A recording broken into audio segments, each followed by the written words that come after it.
अस्सलाम वालेकुम जी, welcome back to my channel. तो बताइए कैसे हैं आप सब। मैं उम्मीद करती हूँ कि आप सब लोग बहुत ही ज़्यादा अच्छे होंगे, खुश होंगे, मज़े में होंगे और अल्लाह ताला आप सबको खुश रखें, आबाद रखें, आमीन।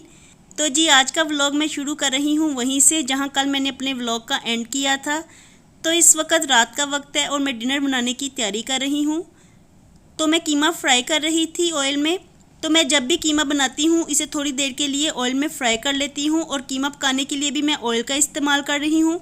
वैसे तो मैं हर चीज़ बनाने के लिए ऑयल का ही यूज़ करती हूँ क्योंकि घी मैं बहुत ही कम इस्तेमाल करती हूँ। तो यहाँ पे मैंने कीमा कुछ देर के लिए फ्राई कर लिया है और इसका फ्लेवर मज़ीद अच्छा करने के लिए मैं कुछ खड़े मसाले ऐड करूँगी, साथ ही बेसिक स्पाइसेस भी डाल दूँगी और कीमा अच्छी तरह से भून लूँगी, फ्राई कर लूँगी। और जब ऑयल में कीमे को फ्राई कर लेते हैं ना तो कीमे की स्मेल ख़त्म हो जाती है। तो प्याज को मैंने पहले फ्राई नहीं किया, पहले कीमे को फ्राई किया था और अब मैं प्याज कट करके ऐड कर रही हूँ। तो साथ साथ ही प्याज भी फ्राई होता जाएगा और साथ साथ ही कीमा भी फ्राई होता जाएगा। और अगर कीमे को इस तरह से बनाया जाए ना तो इतने मज़े का फ्लेवर आता है, इतना मज़ेदार कीमा तैयार होता है।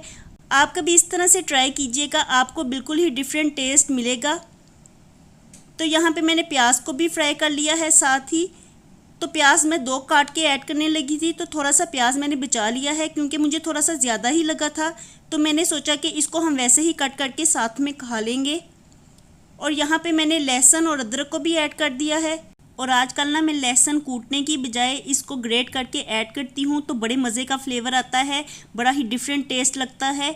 तो इस तरह से मुझे ज़्यादा अच्छा लगा है तरीका ये वाला, तो इसलिए मैं लहसुन को ग्रेट करके ऐड कर रही थी। साथ में मैंने अदरक को काट के ऐड कर दिया है। तो अदरक मैं लंबा लंबा काट के ऐड करती हूँ, अदरक को मैं पेस्ट बना के ऐड नहीं करती। तो इस तरह से भी फ्लेवर थोड़ा सा डिफरेंट लगता है और बिल्कुल जैसे तवा स्टाइल कीमा होता है ना तो वैसे ही फ्लेवर मिलते हैं। तो खाना बनाते हुए हमेशा डिफरेंट तरीक़ों को ट्राई करना चाहिए, तो इस तरह से फ्लेवर्स बदलते रहते हैं। और मैं खाना बनाने के लिए ना हमेशा डिफरेंट तरीके यूज़ करती रहती हूँ क्योंकि मुझे वेरिएशंस अच्छी लगती हैं और इस तरह से मुझे फ्लेवर्स भी डिफरेंट मिलते हैं, तो काफ़ी अच्छा लगता है।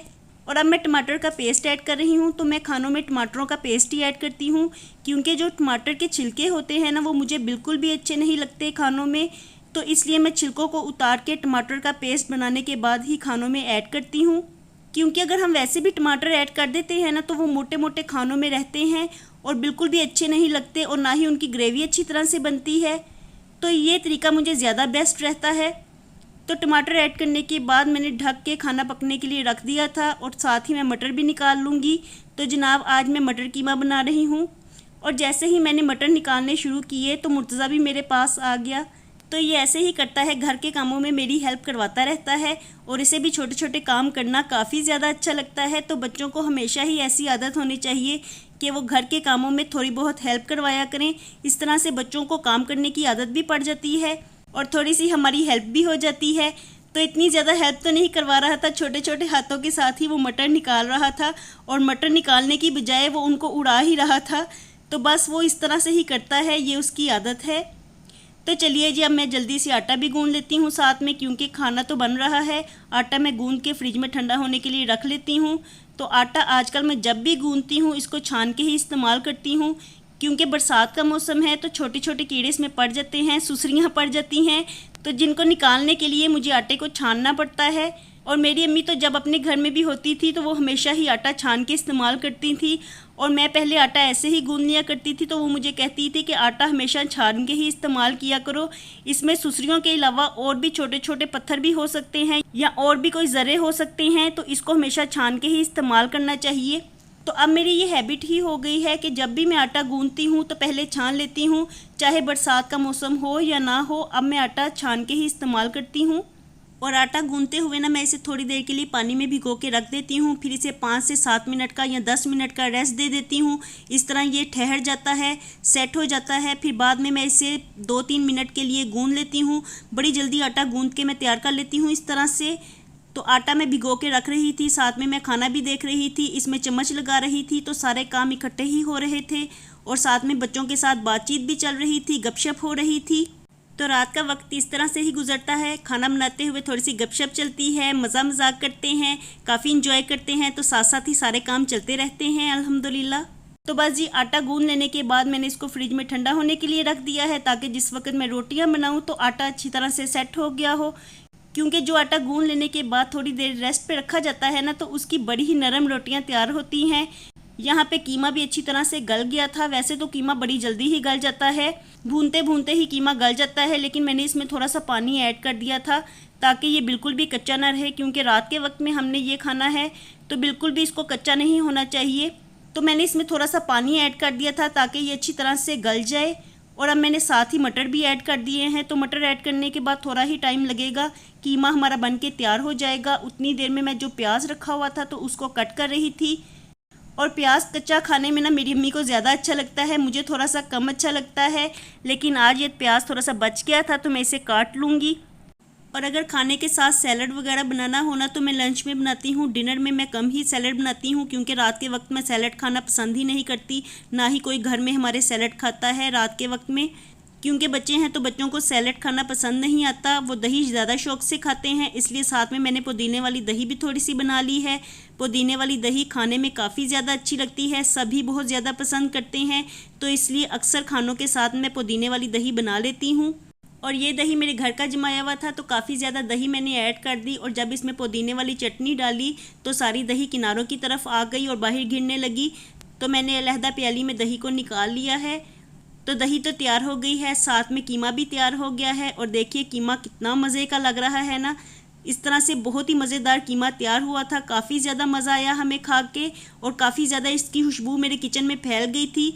तो इस तरह से कीमा बनाना मुझे हमेशा ही अच्छा लगता है, क्योंकि इसके फ्लेवर्स इस कदर ज़्यादा मज़ेदार आते हैं, इतनी खुशबू फैल जाती है कि मुझे इसी तरह से कीमा बनाया हुआ अच्छा लगता है। और अब जल्दी से मैं रोटियां बना लेती हूँ, क्योंकि इस वक्त टाइम काफ़ी ज़्यादा हो गया है।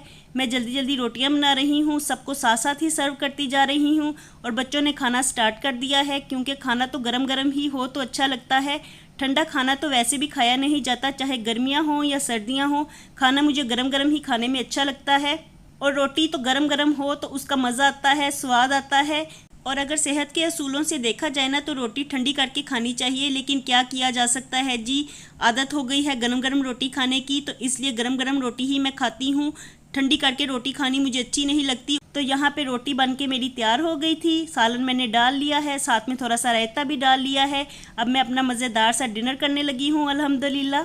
और शुक्र अल्हम्दुलिल्लाह, इतना ज़्यादा मज़ा आ रहा था, खाना बहुत ही ज़्यादा मज़े का बना था। बच्चे भी मुझे यही कह रहे थे कि खाना बहुत टेस्टी बना है। अम्मी भी बार बार यही कह रही थी कि कीमा आज बहुत ही मज़े का बना है।